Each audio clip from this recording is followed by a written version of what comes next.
Good morning or good afternoon, and welcome to today's panel on fostering inclusive economic growth. My name is Travis Terry. As Robinson mentioned, I'm the Chief Operating Officer of Capalino+Company. We are a government relations and strategic advisory firm that helps companies work and achieve sustainable success in New York City. This topic today is of particular interest to me because at our firm, we pay a lot of attention to this particular issue, and particularly on the projects we choose to work on, what the environmental, economic, and social impacts are of the work that we do. For the next 45 minutes, we're going to hear from four incredibly impressive individuals who have achieved extraordinary outcomes in their careers. And I'll just say that I've just had an opportunity to meet them, but I've spent some time on the phone and reading their bios, and it's just really incredible what you have all achieved. They are Mike Brady, President and CEO of Greyston Bakery. Come up, take a seat. Jotaka Eaddy, who is the Vice President of Policy, Strategic Engagement, and Impact for LendUp. Jake Wood, the CEO of Team Rubicon. And Jocelyn Benson, the CEO of the Ross Initiative in Sports and Equality, who I understand just walked in the door on a long trip, so thank you so much. Today we're going to be, as I mentioned, we're going to be discussing the work that they're doing, the impact that they're making, and most importantly, what recommendations they have for the private and public sectors to address this important issue. So what is inclusive economic growth? The Rockefeller Foundation defines inclusive economic growth as one in which there's expanded opportunity for more broadly shared prosperity, especially for those facing the greatest barriers for advancement of their well-being. Rockefeller defines inclusive economies by 5 interrelated characteristics: participation, equity, growth, sustainability, and stability. How do we determine if economic growth is actually inclusive? Until recently, GDP growth has been the primary way of judging national economic performance. However, at the most recent World Economic Forum this January, momentum built around utilizing a broader measure of national economic performance called the Inclusive Development Index, or IDI growth. IDI is based on the notion that most citizens do not evaluate their country's progress by the amount of goods and services produced in the economy, but actually by the household standard of living. Essentially, it's based on 3 pillars: growth and development, inclusion and intergenerational equity, and sustainability. Whereas GDP growth shows that all but 3 advanced countries have raised GDP over the last 5 years. Only 10 of 29 countries show clear progress in IDI's inclusion pillar. The United States, notably, was ranked 23rd of the 29 advanced economies when measured by IDI. The World Economic Forum concluded, using these IDI metrics, that slow progress in living standards and widening inequality have contributed to political polarization and the erosion of social cohesion in many advanced and emerging economies. These are issues that I think we can all acknowledge we're dealing with today. As mentioned before, what we really want to spend time today on are what actions we can take to actually address this particular issue and make sure that economic growth is inclusive. So let's get started. Question 1 to the panelists. I wanted to start by asking each panelist to introduce themselves, their organization, and talk a little bit about what your organization is doing to help foster inclusive growth. Mike, let's start with you. It'd be great to hear about the impactful work you are doing at Greyston, and if possible, your thoughts on the importance of hiring individuals who face barriers to employment. I just also want to say candidly that I was sort of half hoping that you would come with those brownies that look delicious on your website, but we can talk about that afterwards. Mike? Thank you, Travis. My name is Mike Brady. I'm the CEO of Greyston. That includes Greyston Bakery. Has anyone heard of Greyston Bakery? Excellent. Greyston Bakery makes all the brownies that go into Ben & Jerry's chocolate fudge brownie ice cream. And we do it Thank you, by the way, for that. Thank you. Indeed. Like, if you don't buy it now, it's really selfish. So get in there. When you hear about our story, you'll know why. But at our bakery, we provide jobs to anyone that comes to the front door. They put their name on the list. When we have a job available, we take the next person off the list. no questions asked, no background checks, no reference checks, no interviews. We give them a chance to work. We're only interested in what they're going to do in the future. We're not interested in what they're going to do in the past. We think these types of inclusive hiring models are exactly what Rockefeller's driving at when they're thinking about an inclusive economy. And the conversations about how positive things are going in the economy are only working necessarily for a subset of individuals. And it's an opportunity for businesses now to play a much larger and more progressive role in the communities, and not one that's just about driving positive social justice change in the communities, but it's access to an excellent talent pool by thinking differently around the way you onboard people. So we're very much driven to try to inspire the progressive leaders in this room and throughout the conference and throughout Smart Cities to think about the ways in which they can give access to jobs as they try to grow their businesses. Terrific, thank you so much. Jotaka, we'd love to hear a lot more about LendUp, and in particular about the services you're providing and the importance of providing financial services to nearly 56% of the population that is shut out of the mainstream banking. Yes. Good afternoon. Hi, I'm Jotaka, Eaddy, and I am the Vice President of Policy, Strategic Engagement, and Social Impact for LendUp. And so LendUp, we are a financial technology company on a mission to provide alternative credit and access to credit for anyone in this country who wants to better their financial health. And so we do that by developing financial products and education that really is centered around the customer and the customer's financial health. And we've been able to do that through really focusing on putting our customer success and making sure it aligns with our business. And we've been successful. We've been able to save our customers since our inception nearly $200 million in interest and fees. We've provided more than 2 million financial education courses along with our financial products, and we've helped raise the credit scores of our customers collectively by an estimated 600,000 points. It's amazing, amazing work, Jotaka. Congratulations. Jake, do you want to talk a little bit about Team Rubicon and all the extraordinary work you're doing to help for veterans and utilizing their skill set? Sure. So my name is Jake Wood. I'm co-founder and CEO of an organization called Team Rubicon. What we do is we recruit, train, and deploy military veterans for disaster response work around the globe and here in the United States. And so we're trying to really address two social issues. The first one, the frequency and cost of natural disasters are rising at a pretty frightening rate. Last year alone, there were well over $200 billion in insurable losses in the U.S., twice that in uninsured losses. And these events, these natural disasters, particularly here in the United States, are really crippling financial events for a large majority of the population that lives at or below the social vulnerability index. One of the things that's happening that's exacerbating this is that people are moving closer and closer to hydrological features. As they're moving into cities, these hydrological features are drastically increasing the damage that's caused by these storms, and that has this kind of this spiral effect. So if you looked at Hurricane Harvey last year in Texas, 83% of the homeowners that were impacted lacked flood insurance. So for a lot of people, this is a crippling financial situation, because many of these individuals, their homes are the only wealth that's been transferred intergenerationally. And many of them, because they don't have mortgages on these homes, a lot of them are uninsured or underinsured. So, Team Rubicon comes in and provides this work to restore these homes free of charge, obviously directing our assistance and aid to people according to where they are on this social vulnerability index, giving them the opportunity to avoid that crippling financial scenario. On the flip side, the other thing that we're looking to address is military veterans. We've had 3 million men and women serve since 9/11. We have 20 million veterans of all generations in the U.S. Collectively, we have invested over $1 trillion into the training of these individuals.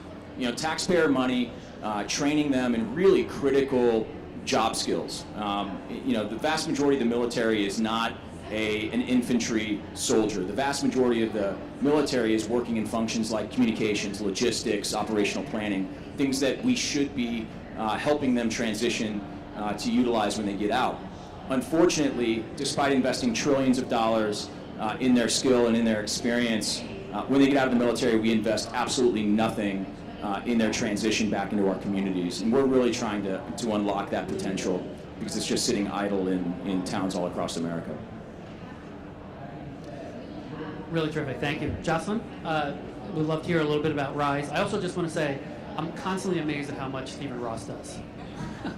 Yeah, I'm the CEO of the Ross Initiative in Sports for Equality. And what that seeks to do, I'm also, by the way, a military spouse, and I think the work that Team Rubicon is doing is really extraordinary. So a big fan of that organization, as my husband's former infantry in the military. So that said, my work as CEO is to lead an organization that seeks to harness the unifying power of sports to improve race relations in our country. And we're a national organization based in urban areas around the country. Here in New York and Detroit and Miami are our three headquarters, and we develop a number of programming and educational opportunities for athletes at every level to engage in leadership skills development with an eye towards bringing people together to address racial equality at the local level and at the national level.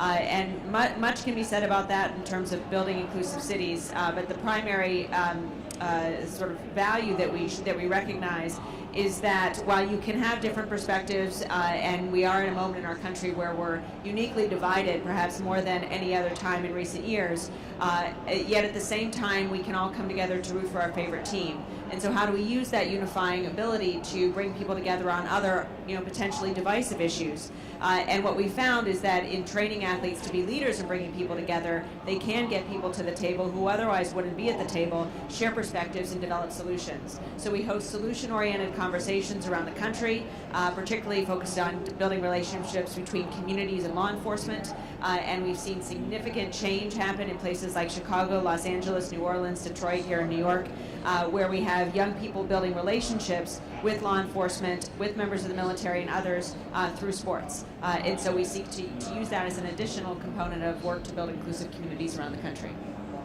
Very nice. Thank you. Thank you very much for sharing that. So I just want to also go down the line. I spend a lot of my time working with government, so I'm always sort of fascinated by public policy.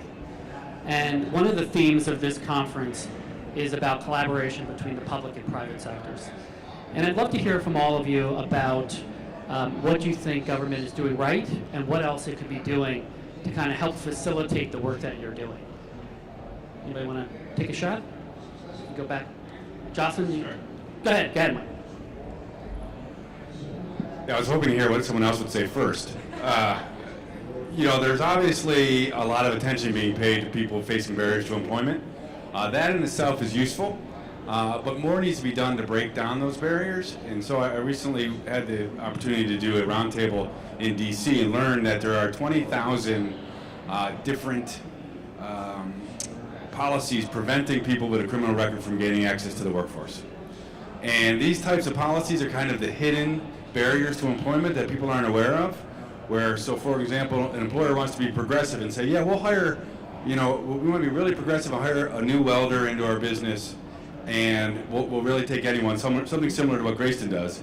Only that to get a certification for welding, you can't have a criminal record. And they don't go to the step and say, okay, how do I work with my community and my state and federal level to say, how do I remove these policies to ensure our practices at our business allow access to the type of people we need access to? I think the other area where the public-private relationships can really begin to accelerate change in communities is through governments being progressive in how they're spending their dollars, more progressive in saying, hey, I don't want to spend my dollars unless it's with an organization that's thinking about who they're hiring and an inclusive hiring model and trying to change the communities where the dollars are going. And there's been a fair amount of activity around that in the environmental area. I think a lot more can be done in the social justice space so that organizations like mine can be leveraged, better utilized to the benefit of the communities and then businesses and government as well. And so I'll just add to that in saying I think government ultimately is a reflection of those who are participating in it. And when you have historically underrepresented communities, part of an inequality of, let's say, participation where you see low turnout rates in communities of color and poor areas as well, which needs to be addressed you oftentimes see a government that's not completely going to be responsive to those communities. And so as a result, nonprofit organizations like the ones many of you in the audience represent and private businesses have a critical role to play in servicing and engaging those populations and ensuring that government as a reactionary force perhaps, if there is no leadership in the local level from the government standpoint, is still going to be reactive to efforts by private businesses and nonprofit organizations to engage people in improving their communities. And then what I've seen is government will respond to that. In Detroit, where I'm based, you do have this amazing historic time where, led by the mayor of the city of Detroit, you see efforts to rebuild the city, reinvest in the city, but a critical component of those efforts, even when you have aggressive leadership at the local level to build an integrated, inclusive city, is that you need the nonprofit and business community to be a part of that effort in order for it to succeed. You know, I've seen a couple of good examples and a couple of bad examples. You know, one of the things that struck me, you know, about 10 years ago now, the Congress passed an amazing new benefits package for military veterans. It was called the Post 9/11 GI Bill. It was designed to push the millions of men and women who are getting out of the military since 9/11 into higher education. And it was very, very generous, much more generous than past education bills for the veteran space. The problem was it would pay full tuition for any 4-year institution, and that was it in its initial version.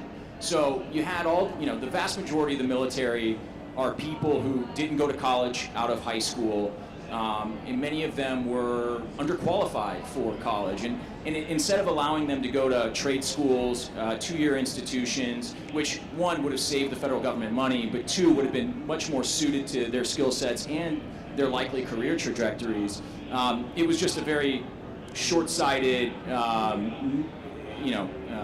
approach to that situation. Now they've since amended it. Now people can take it to go to flight school. They can use it to go to get an apprenticeship in one of the trades, and it's now much more, I believe, inclusive and reflective of the reality of the employment for many of the 3 million people who've served over the last 20 years. I see a lot of other challenges. One of the things, FEMA's max payout after a flood, like the one in Harvey that I referenced earlier, is $34,000. $34,000 is the max payout for someone whose home was destroyed in Harvey, and less than 10% of people that are filing claims so far are receiving the max payout. So now I don't know that we necessarily, I'm not a policy wonk like you, so I don't know that the answer is we increase the payout or we give the max payout to more folks, but we should be thinking about what are the long-term impacts of this type of financial devastation. One of the things that we're looking at doing is there an opportunity to formulate some sort of social impact bond, because the fabric of these communities is being destroyed as predatory investors are coming in, swooping up properties for pennies on the dollar from these people who are highly vulnerable, flipping these homes and turning them into not owner-occupied but rental-occupied houses. This is completely destroying the fabric of these communities at a large scale. So we have to think of what other interventions, whether they're capitalist in nature or otherwise, that we can design to prevent that from happening in the future. I'll just hop in here. I am a policy wonk, but I thought that was the perfect segue, by the way. but to your point, economic inclusiveness is an area where there's an opportunity for technology and tech-enabled products to create a gap or create a fill-in where there are many gaps, particularly in banking. But the regulatory framework as it currently is situated is not as inviting for new technologies to come into the marketplace. So while I'm a firm believer that technology is not a silver bullet, but it is an enabler of solutions. So I think greater conversation. I think what's happening, particularly between Silicon Valley and Washington, the state capitals across the country, is really encouraging. The conversations around rethinking the Community Reinvestment Act is a step in the right direction. But I do think that there are real opportunities to rethink how are we able to use data and greater and wider alternative data to think about our engagement with customers, because when we think about credit scores in this country, and you mentioned the 56%. Our reality in this country right now, 56% of Americans have a credit score of 680 or below.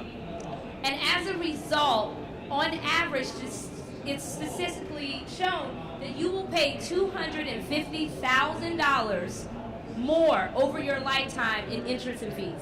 And so how do we move from this credit score that becomes a blocker in your life to thinking of ways that we can actually look at alternative data, because right now we just have this three-digit number, and that three-digit number is used whenever you apply for a job, when you apply for housing, and it affects so much of your life. It has a real impact on just your entire livelihood and really the economic inclusiveness of any community. So how do we begin to rethink greater, bigger alternative data that actually allows someone to be more than their credit score?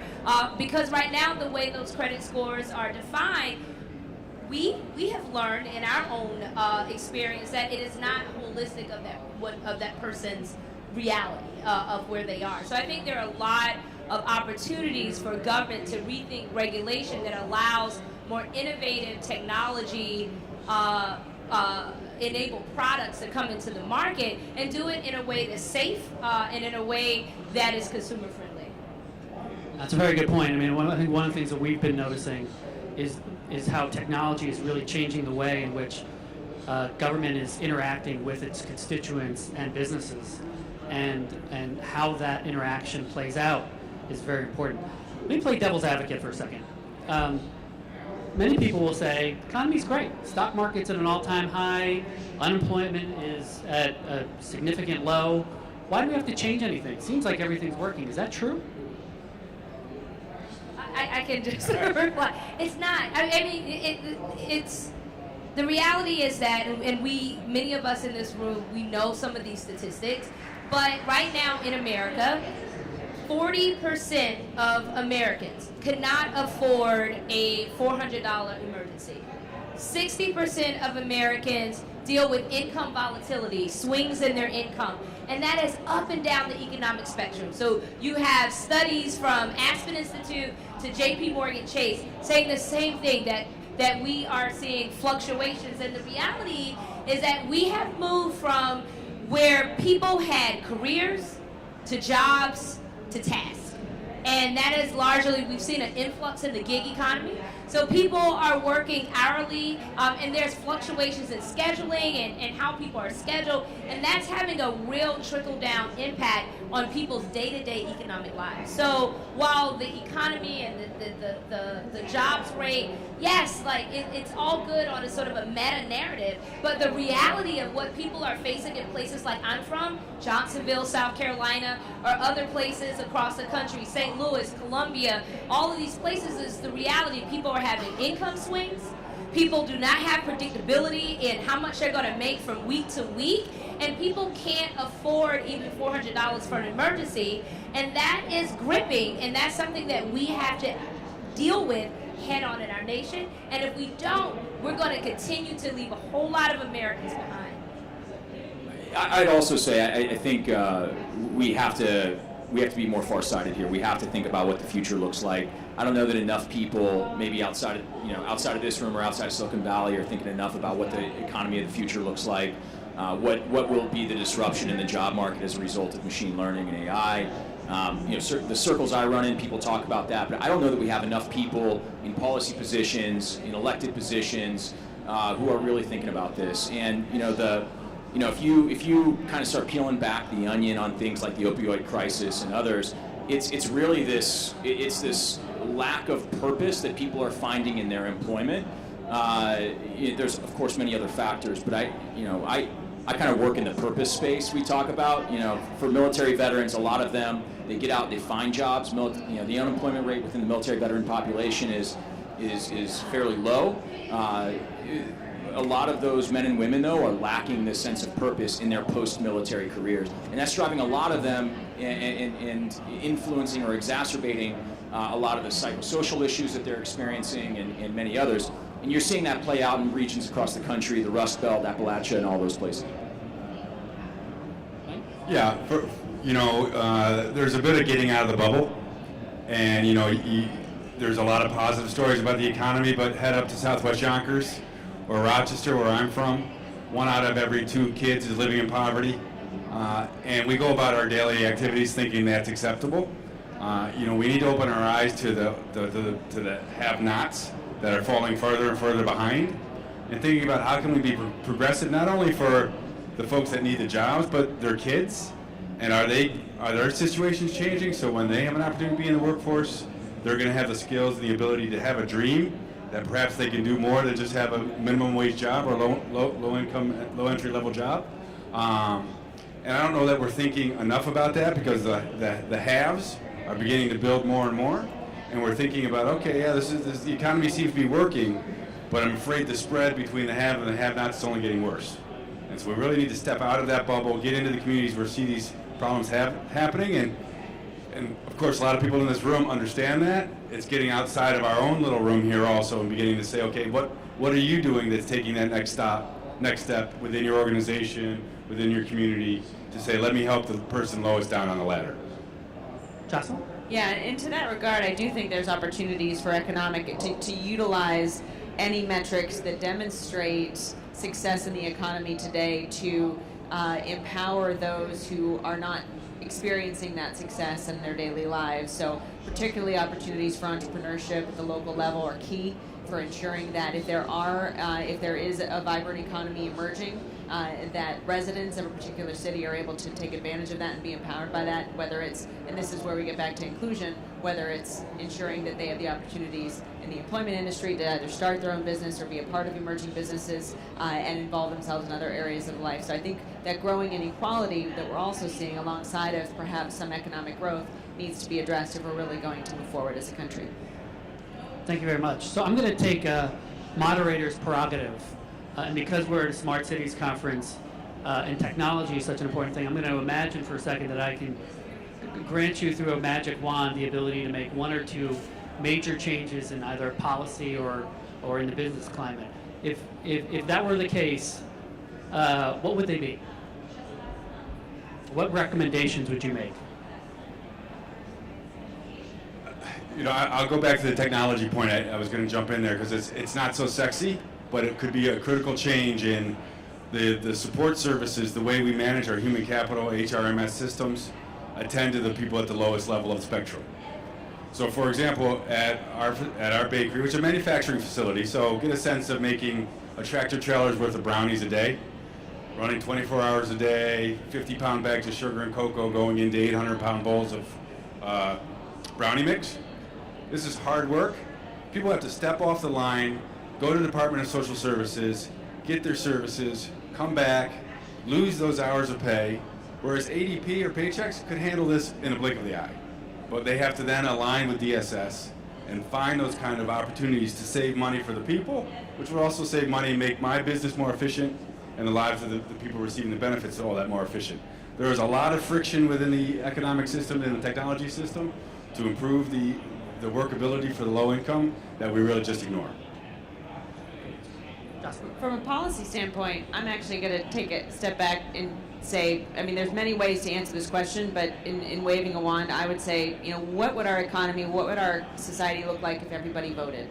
Right now we have declining turnout in our country, declining civic engagement, to the point where I think some of the disconnect that you're seeing in government versus private industry and citizens is exacerbated by low civic engagement. And there's really, there's nothing on the horizon. I have some ideas about how to turn that around, but there's really nothing on the horizon that can, on a grand scale, turn that around. So if I could wave a magic wand, I would put the policies that actually data shows would work in place to engage more people in civic engagement and voting in particular, because I think that can impact policies at every level if you have more people participating in government.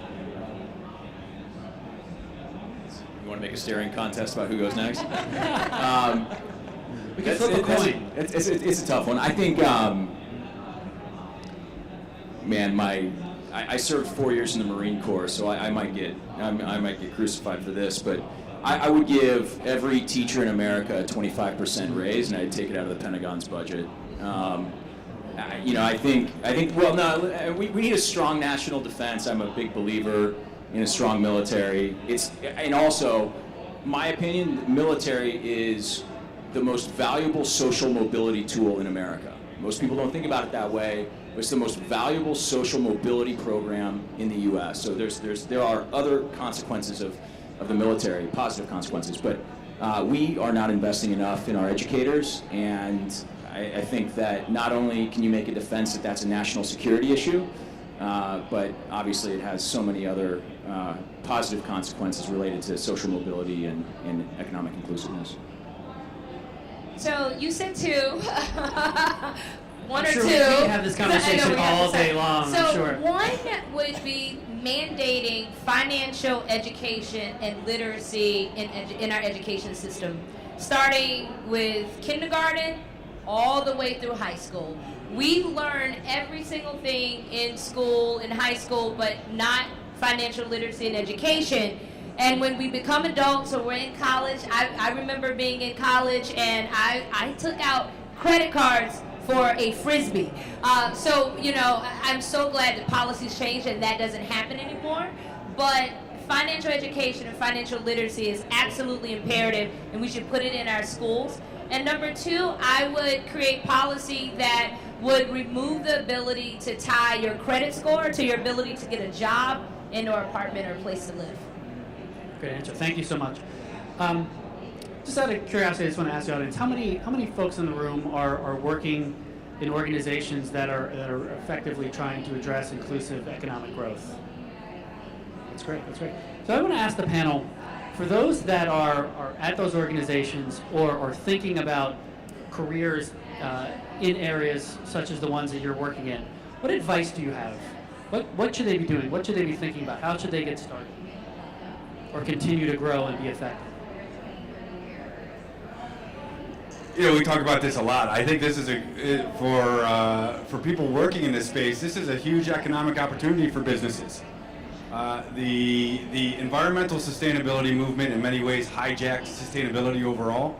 And if there's environmentalists in this room, I don't mean to offend you, but the social justice component, the social innovation aspects that have been kind of secondary to environmental issues are going to be moving to the forefront.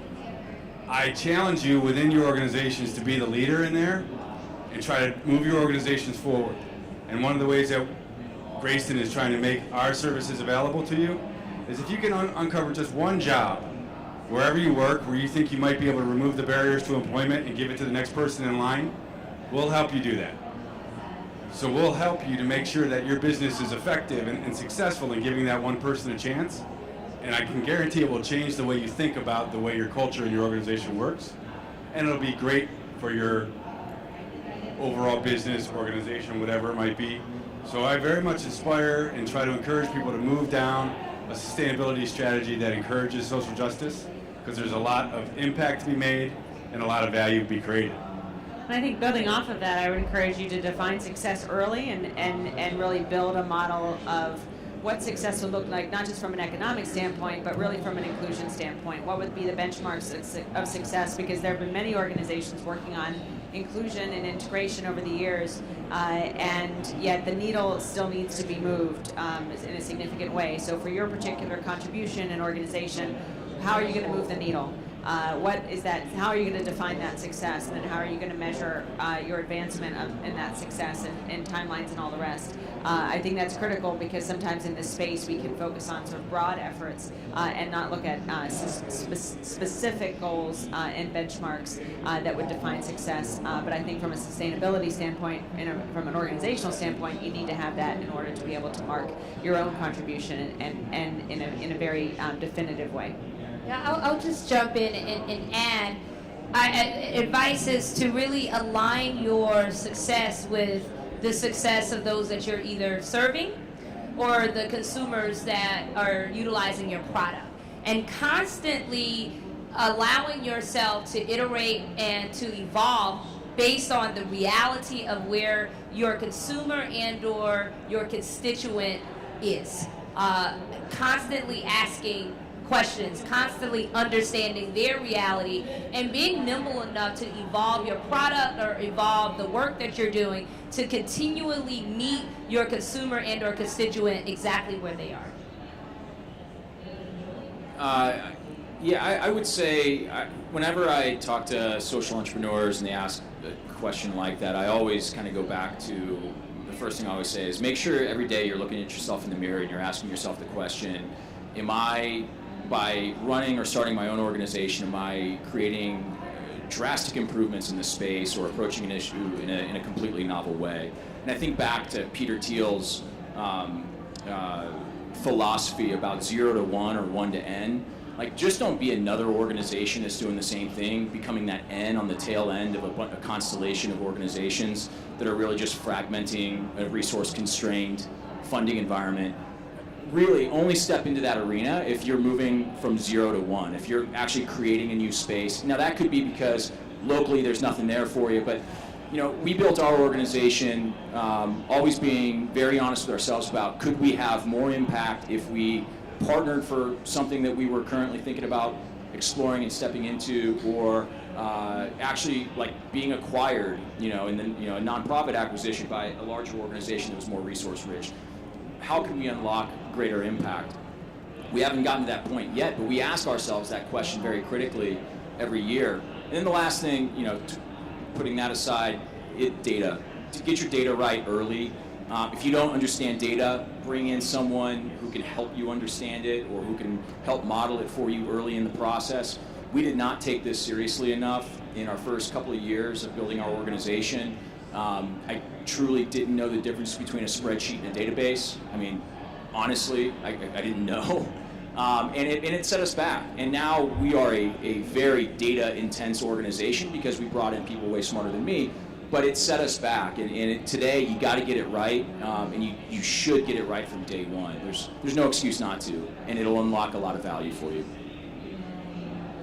Those are great, thank you. Love to hear a little bit about what's inspired you to pursue this career, and would love it if you would just maybe share what has inspired your success, and also if you have an example of how your organization has made a real difference in somebody's life that you can share. It'd be wonderful to hear about. I got out of the Marine Corps after 4 years, and I was going to go to graduate school and become a blood-sucking capitalist. And I had every intent of doing that. Maybe I still will someday, I don't know. But kind of was a social entrepreneur by accident. I'm inspired every day by the opportunity to have impact in people's lives. As a veteran, I love unlocking the potential of my fellow men and women in uniform. I see too many of them come out of the military and sell their futures short and not aiming high enough. I'm a big believer that we can restore many of the aspects of our democracy that you were talking about by increasing voter participation. If we increase the level of veteran participation in elected politics, people that have been impacted. I've had spouses come up to me and thank me for giving them their husband back, because their husband got out of the military and became a shell of their former self, and we were able to restore that. A week ago, we gave back a home to a woman in Houston named Estella, and when we gave it back, I was fortunate enough to be there for it. As we were giving it back to her, she said, I walked out of this house last when the water was up to my knees. I didn't have insurance, and I thought I was going to be living on the streets. To your point, we often use that same statistic. 40% of Americans don't have access to $400 in cash in the case of an emergency, and that was Estella. So, the opportunity to do that keeps you motivated. Yeah, and I think, through anecdotes like that, really answering the question of if I wasn't doing this, would someone else be doing it? And if the answer is no, then I think you have an opportunity and obligation to do something and really fill a need, and you can see the impact. And the work that we do where it's either working with young athletes or college-level athletes and law enforcement, we've seen people who go through our program. Give two examples. One is in Chicago, where we have a 10-week curriculum with the Boys and Girls Club there, where kids will play basketball with Bulls, and then and with law enforcement. And after going through the program, we'll talk about how kids and members of law enforcement kind of had two different perspectives on who the other was coming in, and left saying, we're part of a broader community and we're not in opposite of each other. And so we see that those perspectives change, those hearts and minds change as a result of the educational program that we've been doing. And secondly, one of my favorite stories, we also have a program called Rise to Vote, where we work with professional athletes in particular, registering them to vote and then empowering them to register others, hold registration drives as a way of promoting civic engagement. There's a player on the Atlanta Falcons who went through our program. We bring in Martin Luther King III. He talks to the players about the importance of voting. And at the beginning of the program, he sort of raised his hand and said, "Voting doesn't matter to me. Why should I do it? It's completely irrelevant. My voice doesn't matter." And after going through the program, hearing King speak about why his father sacrificed so much so that others could have the right to vote and what it meant to him and his family, talking with people from the community in Atlanta about the opportunities in local elections to really have an impact. He left that session registering to vote and staying about 15 minutes or 20 minutes later talking to organizers about voting. And 4 or 5 months later actually came with me as part of a group to Selma, Alabama, walked across the Edmund Pettus Bridge with John Lewis, went back to University of Iowa, his alma mater, talked about registering to vote and getting involved to student athletes there, and now as a leader, as a professional athlete in getting people engaged civically. So seeing people evolve and become more engaged as a result of the work that you're doing is very gratifying, and also kind of demonstrates how, if you can make a difference in a life, we call it the starfish story that we're all familiar with, but if you can make a difference in one, it also sends forth ripples in others and can lead to a greater impact that otherwise wouldn't happen if you or your organization wasn't there. I'll jump in here. For me, so I'm in Silicon Valley in technology, but my career and the very early part of my career was really focused on criminal justice reform. I worked to abolish the juvenile death penalty in the United States early in my career, and in civil rights, advising 3 presidents of the NAACP. I knew and was told very reluctantly to go into Silicon Valley in tech. I was like, the only way that I could actually create change was either working in government or in nonprofit, and that was my belief. And I was challenged on that belief, and someone said, technology is the future. And if you really care about social impact and change, go where the future is and drive change using technology.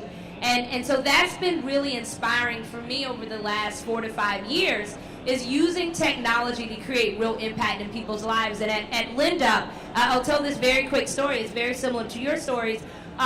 We were at the national conference of Operation Hope. I don't know if you know John Hope Bryan. If you don't, you should know him. He's famous for saying, my favorite quote is that, nothing will change your life like the love of God or whoever you believe in, and a 100-point increase in your credit score. And that is absolutely true. And we were at this conference, and our CEO was speaking, Sasha Orloff, and a woman walked up and she said, I had very poor credit.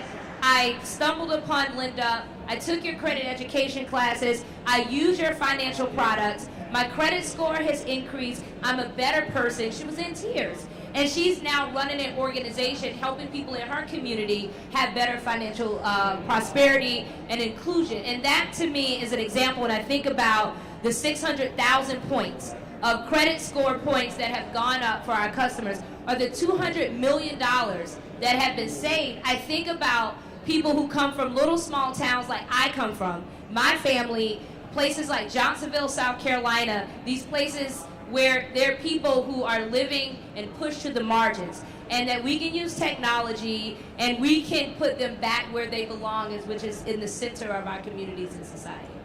It's wonderful. And Mike, I think we're getting cut off, so you get the last word. And I'm going to be really brief. I volunteered at Greyston and I'm so grateful to be now running an organization, been around for 30 years, giving jobs to people that otherwise wouldn't work. When you're in a room of people that you're giving an opportunity for employment and know that they've begun to work and they have a chance to change their lives and they break down and start crying, it's an amazing feeling. And I'm quite grateful to be able to share that story with everyone and be a part of it. Really, really wonderful. So let me just end by saying thank you to Smart Cities Conference. I want to also just, if everyone could just give a round of applause to the panelists. I'll just say that I've learned a lot. Just incredibly inspiring work that you do, and looking forward to staying in touch. So thank you, everyone.